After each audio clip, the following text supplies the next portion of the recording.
नमस्कार, nishamadhulika.com में आपका स्वागत है। आज हम बंगाली नमकीन मिक्सचर बनाएंगे। इसे चनाचूर भी कहते हैं। बहुत ही टेस्टी नमकीन है। एक बार बनाकर रख लें, बहुत दिनों तक खाया जा सकता है। तो आइए शुरू करते हैं। चनाचूर बनाने के लिए हमें बूंदी बनानी होगी। उसके लिए बैटर तैयार कर लेते हैं। हमने इसमें आधा कप बेसन लिया है। 1 छोटी चम्मच तेल डाल देंगे और चौथाई छोटी चम्मच से भी थोड़ा कम नमक डालेंगे। थोड़ा थोड़ा पानी डालकर इसे चिकना होने तक घोलेंगे। ये अभी गाढ़ा है। इसकी गुठलियाँ हम गाढ़े बैटर में ही ख़त्म कर लेंगे, क्योंकि जब हम बैटर को पतला कर लेंगे फिर गुठलियाँ ख़त्म करें तो बहुत देर लगती है। बैटर चिकना हो गया, हम इसमें पानी मिलाएंगे और थोड़ा पतला करेंगे। ये बैटर बनाने में हमें चौथाई कप से थोड़ा सा ज़्यादा पानी लगा है। चनाचूर बनाने के लिए हमें सेव बनाने हैं। उसके लिए डो तैयार करेंगे। हमने आधा कप बेसन प्याली में लिया है। इसमें हम 1 छोटी चम्मच तेल डालेंगे और चौथाई छोटी चम्मच से थोड़ा सा कम नमक डालेंगे। आधा पिंच बेकिंग सोडा मिला लेते हैं। थोड़ा थोड़ा पानी डालेंगे और डो बनाकर तैयार करेंगे। एकदम सॉफ्ट डो बनाना है। इसे बनाने के लिए हमने डो तैयार कर लिया। अच्छा सॉफ्ट डो है और ये डो लगाने में हमें 3 टेबलस्पून पानी लगा है। अब हम इन्हें तलने के लिए तेल गरम कर लेते हैं। चेक कर लेते हैं तेल गरम हुआ है या नहीं। तो बिल्कुल ज़रा सा बेसन हम डाल के देखते हैं। बूंदी एकदम सिक कर ऊपर आ रही है। तेल गरम हो गया है और हमें बूंदी तलने के लिए तेल ज़्यादा गरम चाहिए। फ्लेम भी हाई चाहिए। बूंदी बनाने के लिए हम ये घर की कलछी ले लेंगे। इसके छेद थोड़े से बड़े हों तो ज़्यादा अच्छा है, क्योंकि बूंदी हमारी थोड़ी सी अच्छी बड़ी बड़ी आएगी। और हाथ से टैप कर देंगे इस तरीके से। कलछी से थोड़ा सा चला देंगे और इन्हें गोल्डन ब्राउन होने तक तलेंगे। बूंदी गोल्डन हो गई है। इस तरीके से निकाल कर हम छलनी के ऊपर रखते जाएंगे ताकि एक्स्ट्रा तेल कढ़ाई में वापस चला जाए। और बूंदी को पूरी तरीके से निचोड़ देंगे। तेल अगर इसमें होगा थोड़ा बहुत वो प्लेट में आ जाएगा।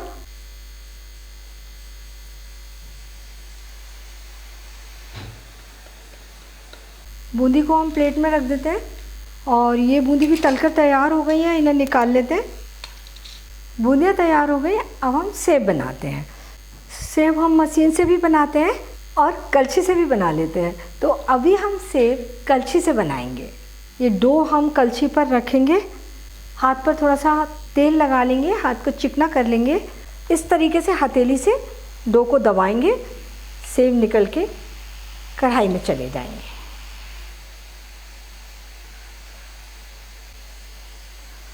सेव में जो तेज झाग आ रहे थे वो कम हो गए हैं। ये हल्के से सिक गए हैं। हम इनको थोड़ा चला देते हैं, पलट देते हैं और इन्हें हल्के ब्राउन होने तक सिकने देते हैं। सेव ब्राउन हो गए हैं, सिक कर तैयार है। इन्हें भी निकाल लेते हैं।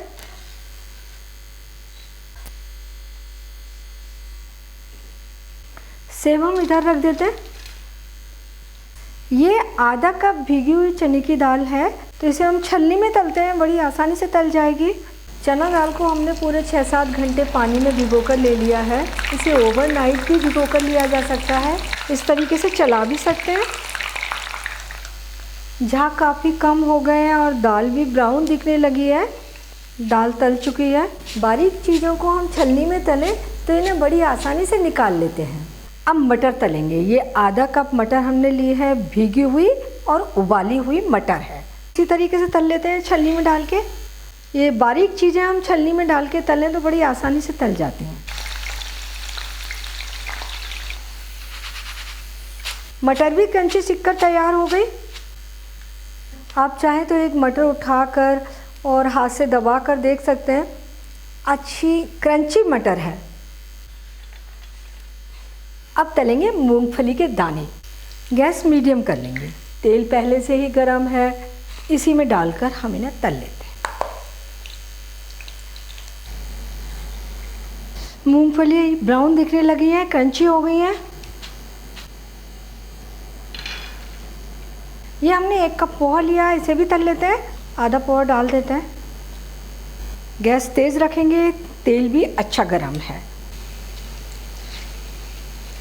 बहुत जल्दी तल जाता है ये। बचा हुआ पोहा भी तल लेते हैं।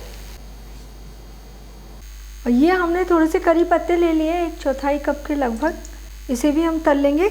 इसके लिए तेल बहुत ज़्यादा गर्म नहीं होना चाहिए, मीडियम गर्म होना चाहिए और फ्लेम भी मीडियम होनी चाहिए। इन्हें अच्छा क्रिस्प करेंगे 1 मिनट। नमकीन में मिलाने के लिए मसाले तैयार कर लेते हैं।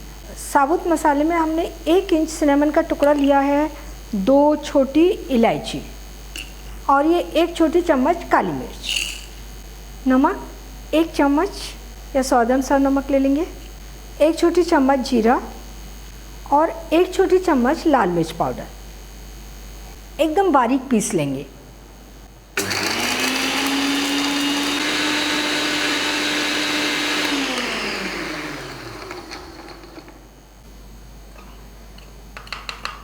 अब हम इन सारी चीज़ों को मिलाएंगे और इसमें मसाला मिलाएंगे। तो एक बड़े बोल में हम इन्हें डाल देते हैं। इसमें हम मूंगफली के दाने, चने की दाल, हमने मटर तली है, अगर आप मटर नहीं डालना चाहें तो नहीं डालें, चनाचूर तो वैसे भी बहुत अच्छा बनेगा। और ये पोहा,